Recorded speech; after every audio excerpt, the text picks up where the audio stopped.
அனைவருக்கும் வணக்கம். ஒரு துக்க செய்தி. நடிகருமான, கார் ரேசருமான ஸ்போர்ட்ஸ்மேன் அஜித் குமாரின் தாயார் இன்னைக்கு காலமாயிருக்காங்க. அவங்களுக்கு என்னுடைய ஆழ்ந்த இரங்கல். ஐயா ஆதவ அர்ஜுனா நேத்து வந்துட்டு விவசாயத்தையும், விளையாட்டையும் கம்பேர் பண்ணி பேசியிருந்தாரு. சார் உங்களுக்கு நீங்க ஸ்போர்ட்ஸ் மினிஸ்டர் தான். எதோட கம்பேர் பண்ணணும் உங்களுக்கு தெரியாதா?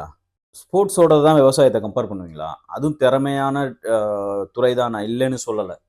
அதுக்குன்னு கம்பேர் பண்றதுக்கு உங்களுக்கு வேற எந்த துறையுமே கிடைக்கலையா? விவசாயம் தான் குறை சொல்றதுக்கு உங்களுக்கு தெரியுமா?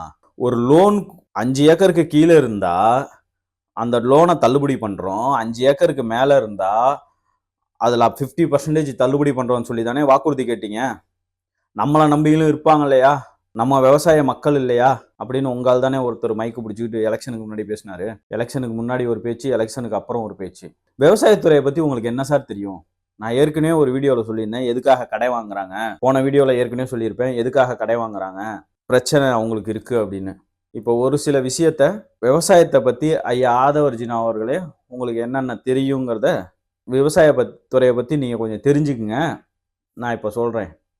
உங்களுக்கு எது தெரியாதுன்னு எனக்கு தெரியும். நான் சொல்றத கொஞ்சம் தெரிஞ்சுக்குங்க. எதோட கம்பேர் பண்ணணும்னே தெரியாதா உங்களுக்கு? இந்தியாவோட முதுகெலும்பே விவசாயம்னு சொல்றாங்க. தமிழ்நாட்டுல 90% இன்கம் விவசாயம்னு சொல்றாங்க.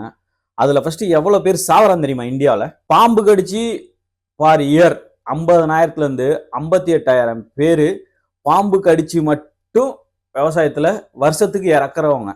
50 இருந்து 58,000 பேர் வருஷத்துக்கு பாம்பு கடிச்சு மட்டும் சாவறான்.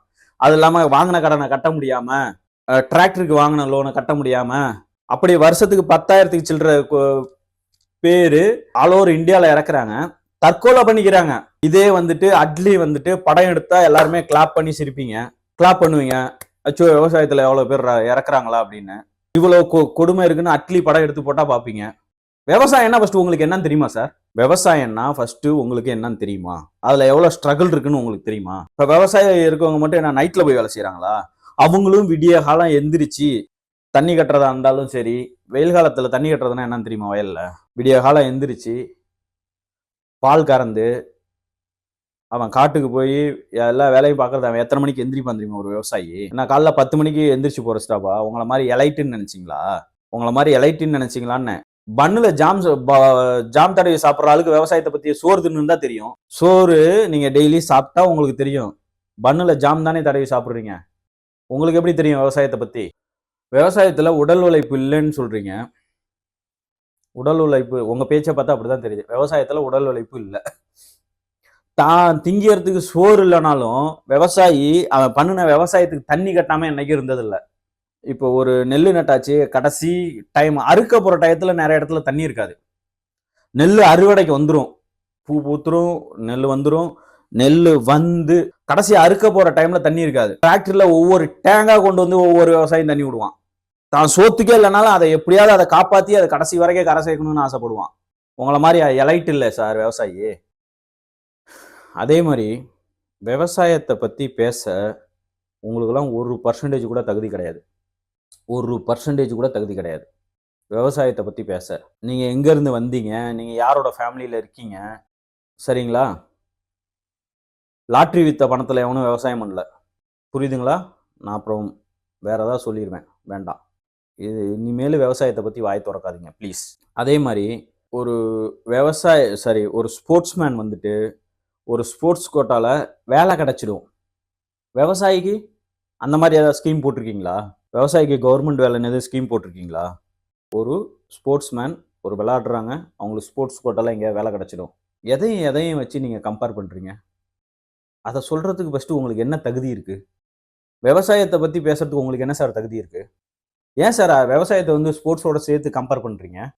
அதே மாதிரி விவசாயியோட ஃபேமிலியில இருந்து ஒரு விவசாய பேக்ரவுண்ட்ல இருந்து வந்திருந்தா உங்களுக்கு தெரியும்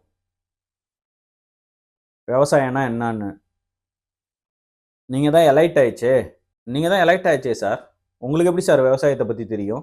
இப்ப எங்க பொதுச் செயலாளர் எடுத்துக்கிட்டீங்க அப்படின்னா, அவர் விவசாயின் மண்ணின் மைந்தன். விவசாயம்னா அப்படி ஃபிங்கர் டிப்ல வச்சிருப்பாரு. அதனால தான் அவர் கொண்டு வந்தார் குடிமராமத்து திட்டம். ஏரியை இப்போ தூர் வாங்கணும்னு சொல்லிட்டு அதனால தான் 12,110 கோடி விவசாய, சரிங்களா, 12,110 கோடியை அதனால தான் தள்ளுபடி பண்ணாரு.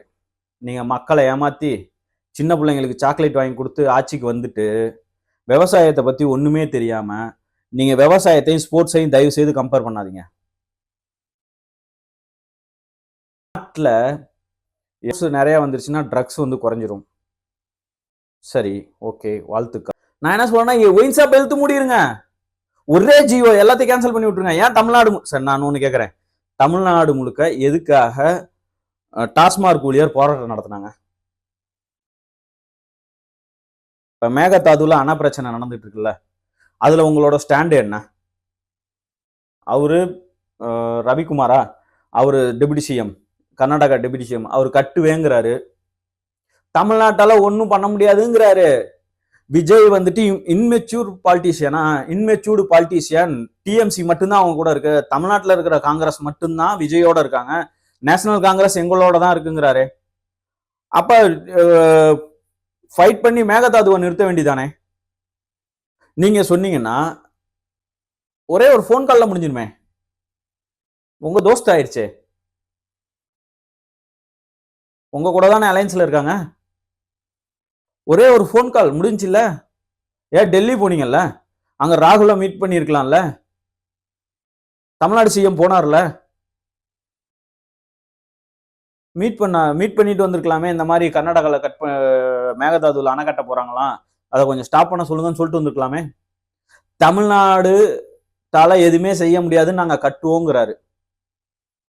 அணைய கட்டட்டும், கட்டி 20, இப்ப என்ன தமிழ்நாட்டை பாலைவனமாக்க போறீங்களா? ஐயா தமிழக முதல்வர் விஜய் அவர்களே, தமிழ்நாட்டை நீங்க பாலைவனமாக்க போறீங்களா? குறைஞ்சது காவேரி பாயிற அத்தனை கிலோமீட்டர்லையும் எனக்கு தெரிஞ்சு குறைஞ்சது ஒரு 5,000 ஊர்னாச்சும் இருக்கும். அதாவது பெரிய ஊரு, பெரிய பாசனம் இல்லை, சின்ன சின்ன வில்லேஜ் ஒரு 5,000 வில்லேஜ் இருக்கும். அதெல்லாம் என்ன பண்ண போறீங்க? தஞ்சாவூரை பாலைவனமா மாத்த போறீங்களா?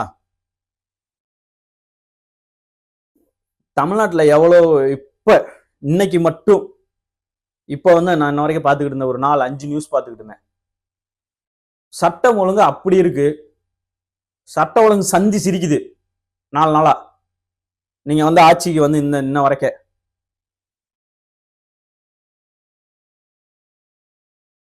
அதை பாருங்க சார். இதுக்கு எல்லாத்துக்குமே மெயின் போர்டு தான், நீங்க சொல்றது புரியுது. ஒரே ஜியோல கேன்சல் பண்ணி விட்டு போங்க. அப்புறம் சிங்க பெண்கள் அதிரடிப்படை முதல்வர் போட்ட 3 கையெழுத்துல அது கையெழுத்து, அதுல ஒரு கையெழுத்து, அந்த 3 கையெழுத்துல ஒரு கையெழுத்து. ஏன் சிங்கப்பெண் அதிரடிப்படை தள்ளி வச்சுக்கிட்டே இருக்கீங்க ப்ரோக்ராம்?